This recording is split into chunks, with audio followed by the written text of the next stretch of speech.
think what is happening in Hungary is often made out to be an exception rather than the general rule, that Hungary in some sense is strange or different.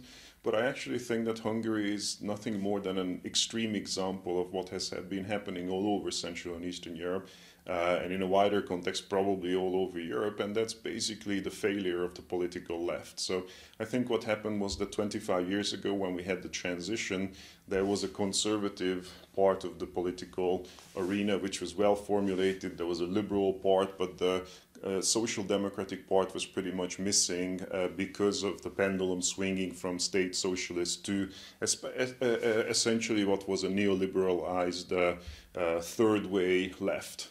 And the main socio-economic ideology for 20 years was this kind of liberal belief in the markets, in foreign direct investment, later in accession to the European Union. And so the idea was that this was going to somehow create some kind of convergence with Western Europe. And after 20 years, we are left with a very impoverished society. There was no convergence to Western Europe. There are 4 million people who are extremely poor, who live below the subsistence minimum. Hungary is second only to Bulgaria in terms of child poverty.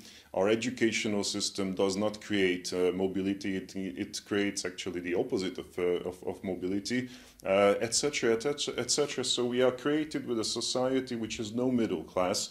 It has only very, very poor people, and the conservative right have exploited this situation. They have created a community based on the narrative of national emancipation. So they've painted a picture that somehow the West or the European Union has been restraining Hungary, has even been kind of an enemy of Hungary.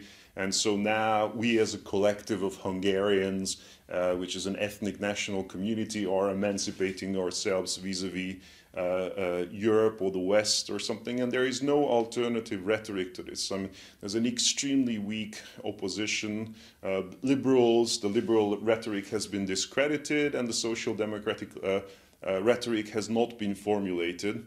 And I think there is an urgent need to go back to an alternative community to this national emancipatory community, which is a welfare community, an offer to those poor people of Hungary who are not mobilized, because essentially something like 2.2 million people vote for the conservative ruling party out of 10 million Hungarians, and the problem is more to be found in the fact that there are no people voting for the left, because there is no offer of a community. We cannot go back to this story of, well, the markets will solve everything, and if only Viktor Orbán wasn't there, then Hungary would be catching up and there would be a perfect democracy. We need something, a vision for the future, which is not reinventing the wheel in any ways. I think it's just going back to what the social democratic parties have already achieved in the west of Europe.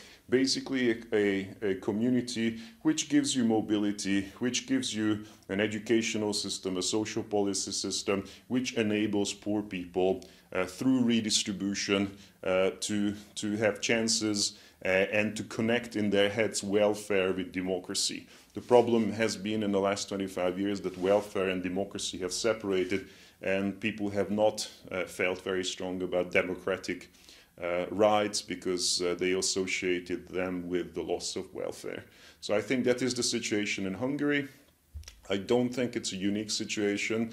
I think this is something that is recognized all over Central and Eastern Europe, from the Baltics all the way down to Bulgaria.